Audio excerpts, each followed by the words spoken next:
Hello everyone. Today's video is a culmination of all the books I read in January.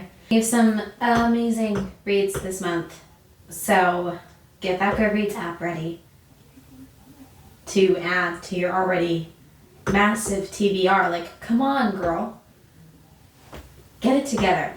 First things first, if you guys enjoy the video at any point in watching, go ahead and like the video. Or, you can do the best thing, which is supporting me by subscribing. So, let's get into it.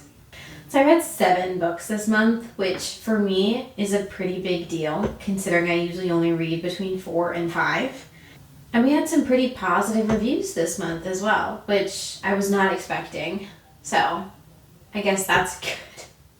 I was mostly mood reading in January, so that's probably why most of them are pretty good, positive ratings.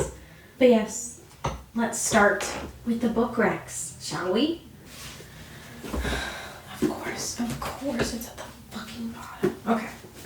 The first book we have today is one that I know is loved by many, The Son of Neptune.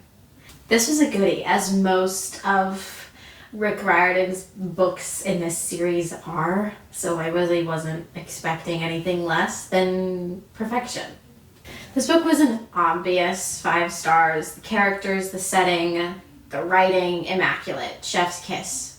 Couldn't have asked for a better, second book to a series than this one.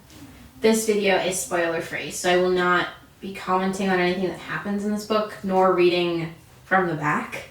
But I will give a little synopsis if you've been living under a rock of the Percy Jackson verse collection. If you see me looking down, it is because I have a script here, and if I don't have it, I will go off on a tangent, and we do not want that. So I'll read you the synopsis that I wrote down. So Percy Jackson follows a powerful forbidden demigod child who, upon arriving to Camp Half-Blood, is given a quest to return a magical, powerful item. If he fails, Manhattan and the world as Percy knows it will descend into chaos. Percy, along with his new companions Grover and Annabeth, sets out across the U.S. with the hopes of stopping this impending war. However, someone, or something, watches him from the shadows intending to stop him at all costs. Having Percy back in this book was definitely the pick-me-up I needed. I didn't not like The Lost Hero, but in terms of which one I liked better after reading this one, I definitely liked this one better, and it's likely because Percy was in it. Hazel and Frank's characters are just amazing. I loved reading about their backstories. Again, I'm not gonna spoil anything, but it was amazing. I loved it. I really could not have asked for a better introduction into this trio's friendship than The Son of Neptune. It was 5 out of 5, 10 out of 10, 20 out of 10. Loved it. I will never stop recommending the Percy Jackson verse books ever. I don't think I'll ever stop, depending on what age I get, because they're such a good introduction to middle grade books that you just have to read it. You just have to. You don't have to go into Heroes of Olympus. I mean, you could stop at The Last Olympian, because that in itself is a completed story. So you could stop there, and honestly, the books are all quite short. They do get quite long. This one has 500, a little bit past 500, 513 pages. So between this one and the original Percy Jackson series, there's a big disparity in page count. But past that, I mean, they're a really fast read. So highly, highly, highly recommend.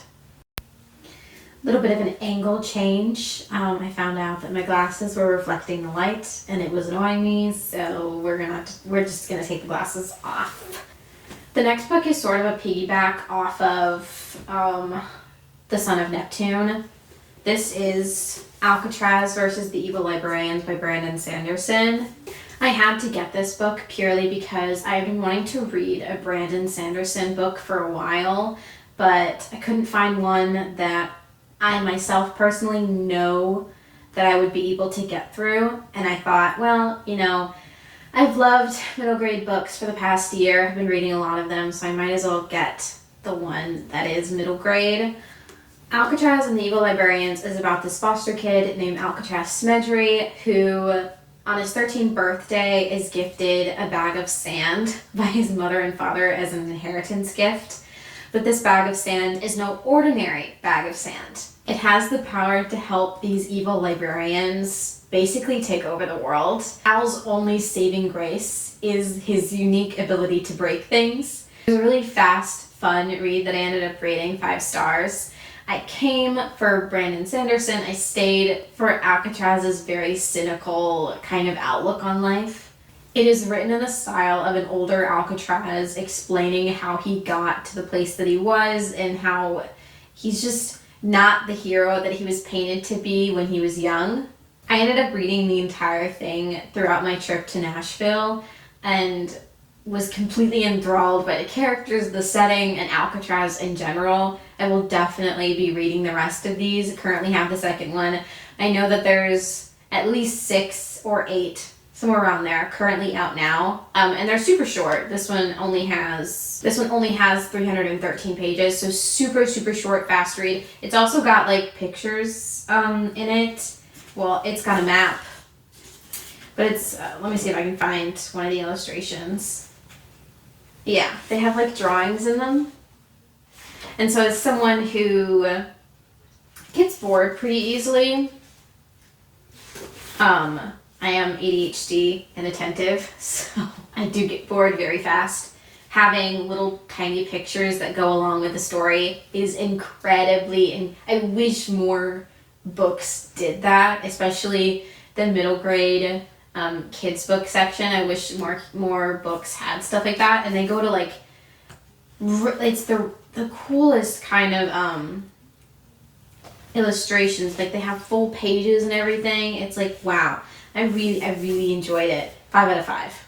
The next book, I will admit, is completely out of left field, and like especially upon speaking about the first 2 books, but it's The Stand-In by Lily Chu. First of all, the cover. It's so pretty. So this book is a romance book. It follows Gracie Reed, Chinese American, throughout a pretty tumultuous time in her life. She has been fired by her overly friendly boss, as well as having to deal with the fact of finding her mother, who is dealing with Alzheimer's, a much better home, a home in which she doesn't currently have the funds to get her there. She might finally have her break when Chinese cinema superstar golden couple Wei Fang Li and Sam Yao approach her with the concept of replacing Wei Fang Li in a couple of her next events for the next 2 months. And imagine her surprise when she realizes that this amazing, fantastic, beautiful Chinese actress looks like her twin sister. She is thrust into the spotlight and having to pretend to be this wonderful, all-loved Chinese movie star, while also realizing that Wei family herself has a lot of issues with being in the spotlight as well. It's a super sweet closed-door romance. I'd say spice level is about a 1. They talk about some things, but you're not getting any spicy scenes, which I really enjoy. Sometimes I'm like, I don't really want that, especially with a story so sweet and like pulling at my heartstrings. I don't, really care about it being spicy.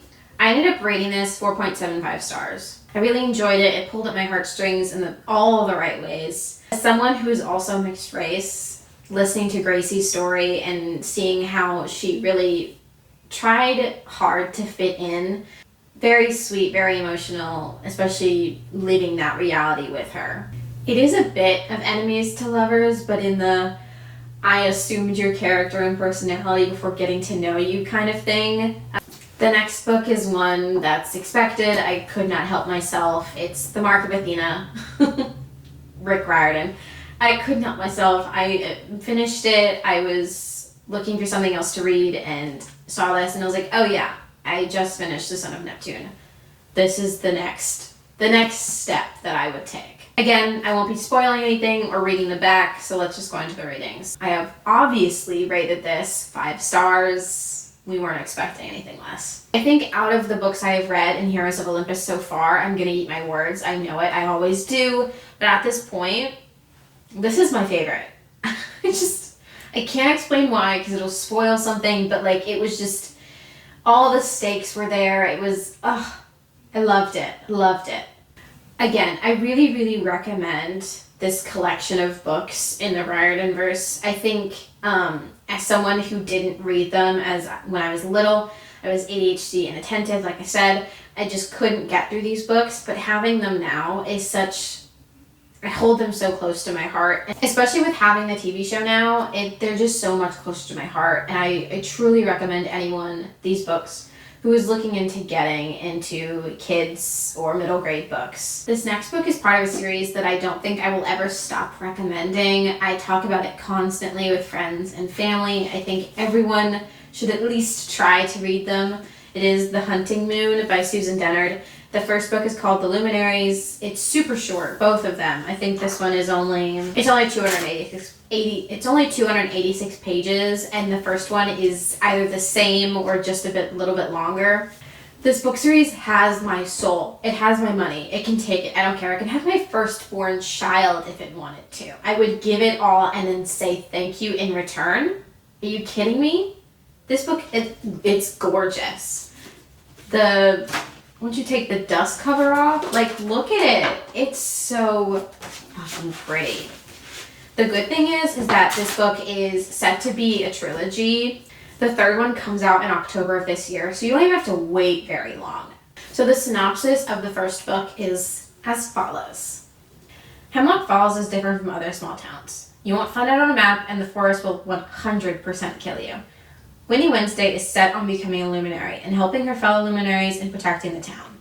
But with her father's exposure as a witch and a traitor, the odds are stacked against her. But she tries, enlisting the help of the only person that can help her ex-best friend, Jay Friday. Winnie comes face to face with something not even the best luminaries in her town will be able to defeat, as not all nightmares can be confined to the dark. Like I said, both these books are less than 300 pages, and if you're a fan of paranormal, a little bit of romance, cryptids, monsters, this book is 100% for you. The next one I read purely because I hated seeing the post-it notes sticking out of the middle of it because I hadn't finished it the last time I opened it. It's Frostbite by Rochelle Mead. This is the second book in the Vampire Academy series, and don't get me wrong, I like it. I am enjoying it. But in terms of the other series that I'm in the middle of, this one just doesn't take priority, which I'm actually kind of sad about because genuinely, I think it's a good book. I think they're good books. I kind of forget about them. I did rate it 5 stars. So I had fun reading it, but in terms of when I'm gonna get to the third one, I'm not really sure. If you like Crave series, if you enjoy Vampire Diaries or like Marked or something, this is probably a good series for you to read as well. The movie, don't even think about the movie. Let the movie leave your brain. Because these books are genuinely better than the movie ever could have been. But yeah, 4 stars. It was generally just a normal vampire read. So, I didn't mind it. I liked it. Next book is super exciting for me personally to talk about because it means that I have completed reading this series. It is As Good as Dead by Holly Jackson. I loved this book so much. So much. 5 stars. Are you kidding me? 5 fucking stars. Without even trying. Without even fucking trying. I was like 50 pages into this. It was already 5 stars. Already. I mean, come on. Come on. This book is the 3rd book in a Good Girl's Guide to Murder trilogy. So being done with it and having read the first one months ago is very exciting for me. I will read you the synopsis of the first book. Andy Bill.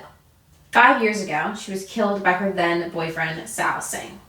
Everyone in the town knows it except Pippa Fitz and Moby. Using the case for her senior project, she intends on unraveling the complexity surrounding the odd death of Andy Bell. But someone in town wants those things to stay hidden and will do anything to make sure Pip doesn't survive long enough to tell anyone else. As I said, I cannot explain to you how long it took me to get to this section of the series. An obscene amount of time. Months, almost a year since I've read the first book. I don't know why. I think it is purely because I didn't not like the second book, but in terms of like which was my favorite, I had read the first book and I was mind blown. Could not imagine that a book could like make me think about things for so long after reading it like the first book did. And then I got to the second one and it was just like, it really didn't live up to the first one, and so I kept seeing things about how the third one was insane, and I was like, I don't know if I'm ready for that. So we're just not going to read it. Which is so sad, because this book was so fucking good. Like, I can't explain to you. Mouth to the floor the entire time reading this.